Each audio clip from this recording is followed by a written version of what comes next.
students, the man standing in front of you is Gaurav Khurana, your maths teacher. हम लोग class 12 application of derivation की classes previous video में start कर चुके हैं. 2 videos हम लोग डाल चुके हैं इसके रिगार्डिंग. आज हम अपनी वीडियो नंबर 3 यानी कि part 3 application of derivation chapter number 6 class 12 start करने जा रहे हैं. अगर आपने हमारी प्रीवियस वीडियो अब तक नहीं देखी है तो आपसे रिक्वेस्ट है कि पहले जाकर आप हमारी प्रीवियस वीडियो को अच्छे से देख लें. आज हम लोग स्टार्ट करने जा रहे हैं क्वेश्चन नंबर 11. क्वेश्चन नंबर 11 एक अच्छा क्वेश्चन है, थोड़ा समझने वाला क्वेश्चन है और अब तक हमने जितने क्वेश्चन करे हैं उनसे थोड़ा सा डिफरेंट है. आइए क्वेश्चन नंबर 11 रीड करते हैं. कहता है a particles moving along the curve. एक पार्टिकल्स है जो कर्व के अलोंग मूव कर रहा है और हमें कर्व की दे रखी है इक्वेशन. हमें क्वेश्चन में गिवन है बेटा equation of curve. Equation of curve दे रखी है हमें, that is a 6y equals to x का स्क्वायर प्लस 2. x का स्क्वायर नहीं है, x का क्यूब है, x का क्यूब प्लस 2. ये हमें इक्वेशन दे रखी है कर्व की. कुछ पार्टिकल्स है जो इसके इस कर्व की ये इक्वेशन दे रखी है, इस कर्व के अराउंड घूम रहे हैं. आगे कहता है find the point on the curve. हमें कर्व के ऊपर एक पॉइंट फाइंड करना है at which the y coordinate is changing, जिसके अंदर y कोऑर्डिनेशन में चेंज आएगा 8 time as fast as the x coordinate. जिसमें कह रहा है y कोऑर्डिनेट में चेंज आएगा 8 टाइम ज्यादा x कोऑर्डिनेट के कंपैरेटिवली. पहली बात नोटिस करो, उसने चेंज की बात बोली. चेंज का मतलब उसने हमें बोला बेटा dy अपॉन dt. उसने बोला y में जो चेंज आएगा वो जो 8 में चेंज होगा ना उसका 8 टाइम्स ज्यादा होगा, यानी 8 dy अपॉन dt. क्योंकि मैंने आपको बताया था किसके रिस्पेक्ट में चेंज करना है, किसके रिस्पेक्ट में डेरिवेट करना है. अगर आपको ना बता रखा हो तो आप टाइम के रिलेशन में मानते हो. हमें ये वाली कंडीशन दे रखी है और हमें इसी कंडीशन के ऊपर x के और y के कोऑर्डिनेट फाइंड करने हैं. तो उसके लिए हमें इक्वेशन ऑफ द कर्व की रिक्वायरमेंट पड़ेगी. सबसे पहले हम क्या कर देते हैं, डेरिवेट कर देते हैं इक्वेशन ऑफ द कर्व को both side with the respect of time. Time के रिस्पेक्ट में. तो टाइम के रिस्पेक्ट में डेरिवेट करूंगा इसको, तो ये हो जाएगा हमारा 6 dy अपॉन dt. इसको डेरिवेट करेंगे अगर सेम तो ये आ जाएगा 3x square that is a dx upon dt. और ये तो हमारा 0 हो जाएगा क्योंकि किसी कांस्टेंट का डेरिवेट करते हैं तो 0 आता है. ये वाली बात हम प्रीवियस चैप्टर में पढ़ चुके हैं. थोड़ा सॉल्व कर देते हैं इसको. ये आ जाएगा 2 dy dt equals to x square dx और dt. अब देखो इन दोनों का रिलेशन हमें ये दे रखा, क्वेश्चन में दे रखा था ना, इन दोनों का रिलेशन ये दे रखा, यानी dy dt की जगह पे मैं ये उठा के लिख सकता हूं, दैट इज 2 ब्रैकेट में 8 dy, सॉरी ये dx था बेटा क्योंकि वो x का चेंज था, that is a dx upon dt equals to x का स्क्वायर dx अपॉन dt. अगर इसको सॉल्व कर दे तो ये और ये तो कट जाएंगे और ये हो गया हमारा 16x का स्क्वायर. अब अगर हम यहां से x की वैल्यू फाइंड करें तो ये अंडर रूट में आ जाएगा, यानी जो x की वैल्यू आएगी वो प्लस माइनस 4 आ जाएगी. यानी एक बार हमें x चाहिए प्लस में, एक बार माइनस में. इफ या फिर व्हेन अगर मैं x प्लस में 4 लेता हूं तो यहां पुट करूंगा क्योंकि मुझे y का कोऑर्डिनेट भी निकालना है. तो ये आ जाएगा y इक्वल्स टू 6 को मैं डिवाइड में ले आऊंगा, x की जगह पे लिख रहा हूं 4 का क्यूब प्लस 2 डिवाइड में 6. इसको सॉल्व करूंगा तो y की वैल्यू आ जाएगी. सॉल्व कर लेते हैं. 4 4 जा 16 और 16 4 जा कितना हो जाएगा हमारा, 16 को 4 से इंटू करेंगे तो 64. तो ये आ जाएगा 64 प्लस 2 बाय 6, तो ये आ गया 66 बाय 6 दैट इज 11। तो यानी अगर x की वैल्यू प्लस 4 लेता हूं तो जो x जो कोऑर्डिनेट निकल के आएगा, जो उसने हमसे कोऑर्डिनेट पूछा x और y की टर्म्स में, वो आ जाएगा 4 और 11। या तो ये वाला आंसर आएगा या फिर अगला आंसर लेते हैं, that is when x equals to -4। तो y की वैल्यू उसी इक्वेशन में पुट करते हैं, y इक्वल्स टू -4 का क्यूब प्लस 2 डिवाइड में 6। तो ये माइनस का 64 आ जाएगा प्लस 2 बाय 6, यानी ये आ जाएगा हमारा माइनस का 62 बाय 6। तो कौन सी टेबल से कट रहा है? 2 की टेबल से कट रहा है, तो माइनस 31 बाय 3, और सॉल्व हो नहीं सकता। तो दूसरा जो कोऑर्डिनेट निकल के आएगा वो निकल के आएगा, अगर हम x की वैल्यू -4 लेते हैं तो y की वैल्यू आएगी -31 बाय 3। तो एक आंसर आपका ये निकल कर आ गया, एक आंसर आपका ये निकल के आ गया। और क्वेश्चन में आपसे यही पूछा गया था कि वो पॉइंट फाइंड करना है। पॉइंट का मतलब x और y के कोऑर्डिनेट फाइंड करने हैं। इस कंडीशन के ऊपर इक्वेशन ऑफ द कर्व मुझे दे रखी थी, मैंने इक्वेशन को डेरिवेट करा, वैल्यूज को उठा के पुट करा, x की वैल्यू निकाल ली, x की वैल्यू आई 2, तो मुझे समझ में आ गया कि दो दो कोऑर्डिनेट निकल के आएंगे। तो मैंने उस x की वैल्यू को उठा के यहां पुट करा, एक बार +4 एक बार -4, तो एक पॉइंट ये निकल कर आ गया, एक पॉइंट ये निकल कर आ गया। आप इसको नोट कर लीजिए, फिर हम क्वेश्चन नंबर 12 स्टार्ट करते हैं। पहले एक बार क्वेश्चन नंबर 12 को रीड कर लेते हैं, समझ लेते हैं कि क्या बोला गया है। तो क्वेश्चन नंबर 12 में बोलता है हमें, वो कहता है the radius of an air bubble, एक एयर बबल है, उसकी जो रेडियस है वो इंक्रीज हो रही है at the rate of 1/2 centimetre पर सेकेंड। यानी हमें क्या दे रखा है क्वेश्चन में, पहले हम गिवन लिख लेते हैं। क्वेश्चन में गिवन है dr/dt, क्योंकि रेडियस चेंज हो रही है किसके रिस्पेक्ट में? टाइम के रिस्पेक्ट में। कितनी चेंज हो रही है? 1/2 सेंटीमीटर पर सेकेंड। ये हमें क्वेश्चन में गिवन है। आगे बोलता है at what rate is the volume of the air bubble increase. कह रहा है किस रेट पर एयर बबल का वॉल्यूम इंक्रीज होगा जब उसकी रेडियस 1 सेंटीमीटर दे रखी हो। तो सबसे पहले हमें पता होना चाहिए जो एयर बबल होता है वो स्फीयर की फॉर्म में होता है, और स्फीयर का जो वॉल्यूम निकालने का फॉर्मूला होता है वो होता है 4/3 πr³। यानी हमको इसको डेरिवेट करके सॉल्व करना है, क्योंकि उसने हमसे क्वेश्चन में पूछा वॉल्यूम में कितना इंक्रीज आएगा, वॉल्यूम किस रेट से इंक्रीज होगा जब रेडियस 1 सेंटीमीटर दे रखी हो। इसका मतलब ये हुआ हमें वॉल्यूम का डेरिवेट करना है विद रिस्पेक्ट ऑफ टाइम।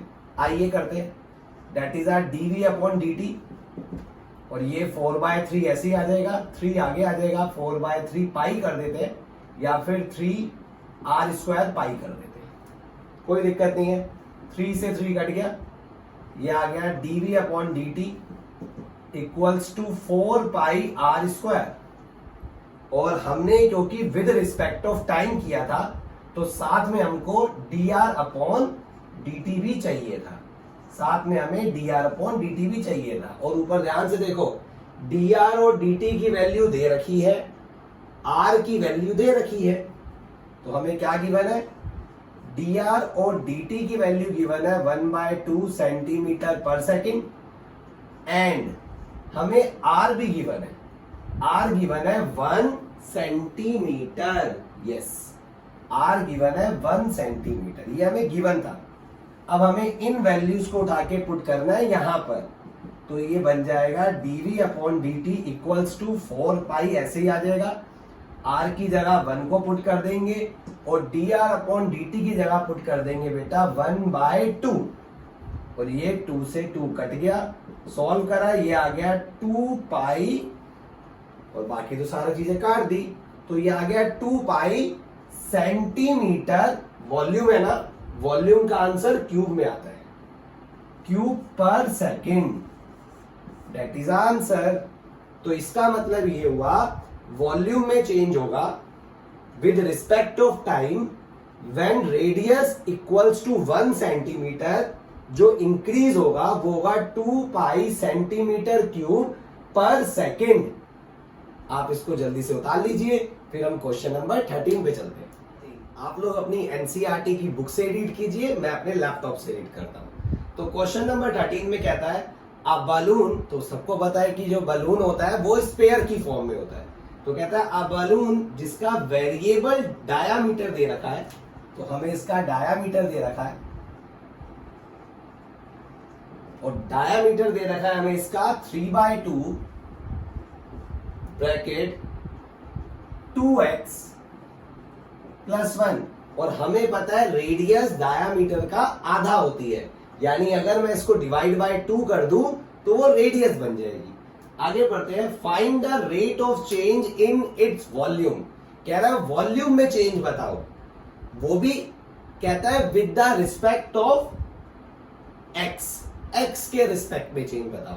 तो हमें पता है स्फीयर का वॉल्यूम का फॉर्मूला क्या होता है, that is 4/3 pi R cube, और डायामीटर हमें क्वेश्चन में गिवन था, अगर हम इसका आधा कर दे तो रेडियस निकल के आ जाएगा, आर निकल के आ जाएगा, आधा का मतलब 3/4 2x + 1, यानी मैं आर की जगह पे ये वाली वैल्यू उठा के लिख सकता हूं। उसको पहले सॉल्व करके छोटा कर लूंगा और फिर दोनों तरफ डिफरेंशिएट कर दूंगा, आंसर आ जाएगा। लेकिन हाँ, इस बार जो डिफरेंशिएट करना है वो with the respect of x करना है। पहले हम जितने क्वेश्चनों में डिफरेंशिएट करके आए हैं वो हम with the respect of T का मतलब टाइम के रिस्पेक्ट में करके आए। आइए सॉल्व करते हैं। v = 4/3, अभी मैं खाली वैल्यू पुट कर रहा हूं। पाई इसकी जगह पर आ जाएगा 3/4 ब्रैकेट 2x + 1, तो इसको हम ऐसे लिख लेते हैं ना, क्यूब। अब देखो यहां पे यानी कि 3 बार 3 है, तो एक तो कट गया और एक बार 4 कट गया, तो क्या बचा, अगर मैं इसको सॉल्व करूं तो यानी 2 बार बचा, यानी 9/16 पाई 2x + 1 क्यूब। इसको हमने सॉल्व कर दिया और इस फॉर्म में लिख दिया। अब हमें इसका डिफरेंशिएट करना आसान रहेगा। आइए डिफरेंशिएट करते हैं। dv/dx, x मैंने इसलिए लिखा क्योंकि अब विद रिस्पेक्ट ऑफ x कर रहे हैं। तो आइए ये तो कांस्टेंट अलग कर देते हैं, 9/16 पाई, इसका डिफरेंशिएट करेंगे तो 3 आगे आ जाएगा, 2x + 1, मैंने इस पूरे को x माना था, अब इसका डिफरेंशिएट करेंगे, चेन रूल आपने प्रीवियस चैप्टर में पढ़ा है, तो ये आ जाएगा इनटू का 2। सॉल्व करते हैं इसको, तो इसको अगर अब हम सॉल्व करेंगे तो ये हो जाएगा ऊपर 27 और ये कट के हो जाएगा डिवाइड में 8 पाई 2x + 1 और ये ऊपर स्क्वायर, क्योंकि 3 आगे आ गया तो ऊपर स्क्वायर बचा। That is the answer. आप क्वेश्चन नंबर 13 को नोट कर लीजिए जल्दी से। अब हम लोग अपना क्वेश्चन नंबर 14 स्टार्ट करते हैं। 14 एक अच्छा क्वेश्चन है, थोड़ा हमें समझना पड़ेगा। आइए पहले क्वेश्चन नंबर 14 को रीड कर लेते हैं। तो क्वेश्चन नंबर 14 में कहता है sand is falling from a pipe at a rate of 12 centimetre cube पर सेकेंड। कह रहा है पाइप में से रेत फेंकी जा रही है, रेत गिर रही है, और जो रेत गिर रही है वो गिर रही है 12 सेंटीमीटर क्यूब पर सेकेंड के हिसाब से। रेत गिर रही है, इसका मतलब ये हुआ कि हमें वॉल्यूम दे रखा है, चेंज इन वॉल्यूम दे रखा है, और चेंज इन वॉल्यूम दे रखा है at the rate of 12 centimetre cube पर सेकेंड।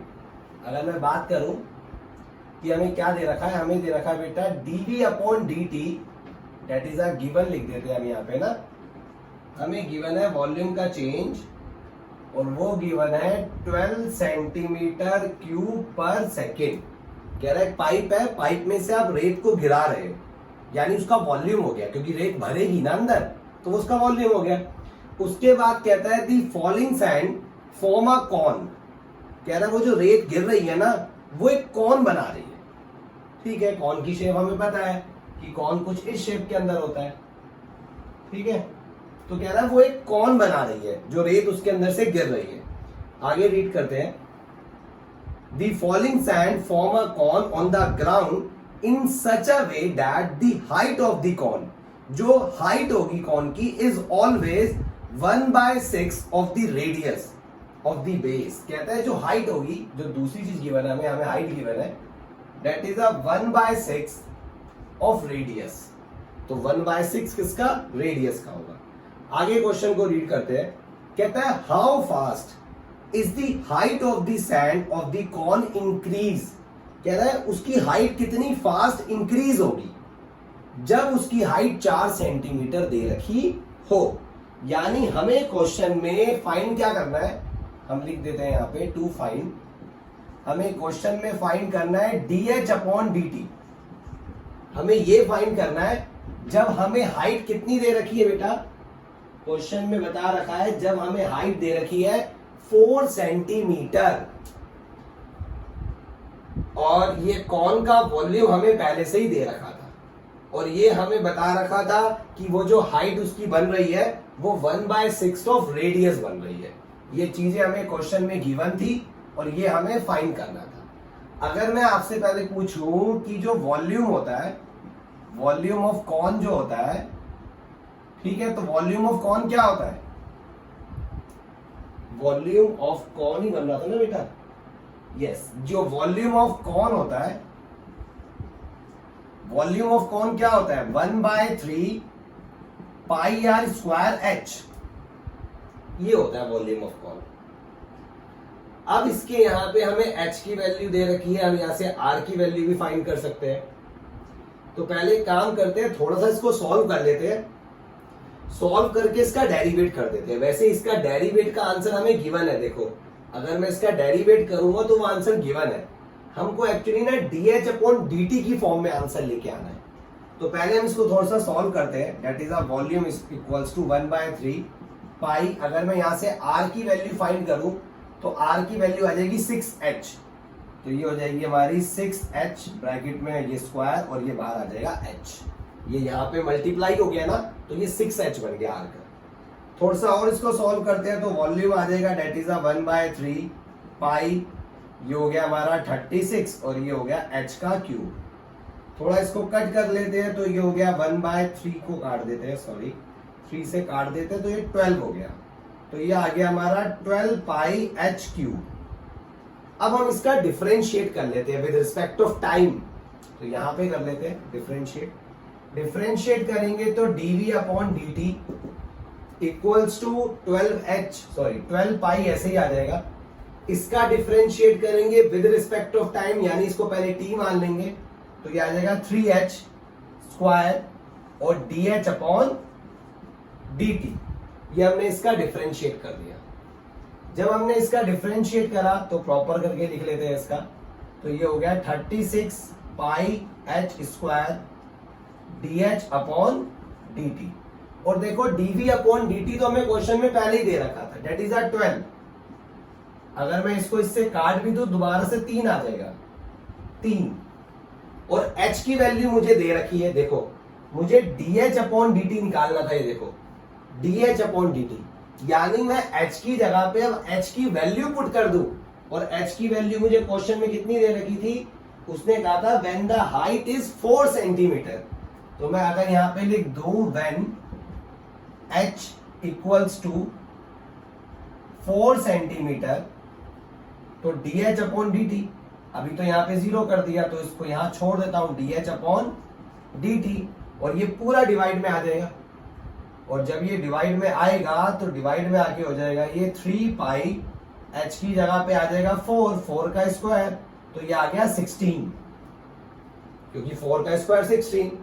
अगर हम इसको, ये पाई हमारा, इसको और सॉल्व करें तो ये आ गया हमारा 16 इंटू 3 कर देते हैं तो 18 1 दैट इज 48, तो ये आ गया हमारा 48 पाई।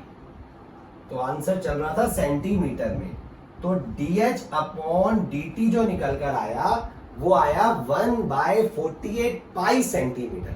हमें यही निकालना था। उसने हमें कहा था एक कौन है, उसमें से रेत गिर रही है इस स्पीड में, तो यानी वॉल्यूम दे रखा था। उसने हमें बताया कि उसकी जो हाइट बन रही है वो 1/6 बन रही है रेडियस का। उसने बोला हाइट में चेंज बताओ, जब हाइट दे रखी हो 4 सेंटीमीटर, कि किस रेट में हाइट में चेंज हो रहा है विद रिस्पेक्ट ऑफ टाइम। तो हमने वॉल्यूम के साथ ही छेड़ाखानी करी और वहां से हमें dh/dt मिल गया। जैसे ही हमने उसको सॉल्व करा तो h की जगह 4 पुट करा और dh/dt की वैल्यू निकाल दी। इसका मतलब हुआ जो रेट ऑफ चेंज होगा, देखो जो रेट ऑफ चेंज होगा इन हाइट इज इंक्रीजिंग, क्योंकि प्लस में आंसर आया तो इंक्रीजिंग लिखते हैं, माइनस में आता है decreasing, is increasing 1/48 pi centimetre पर सेकेंड या पर मिनट। अगर ऐसा कुछ दे रखा है पर सेकेंड तो आप आगे लिख सकते हैं दैट इज अ पर सेकेंड के हिसाब से। और यहां पे हमारा क्वेश्चन नंबर 14 भी खत्म होता है।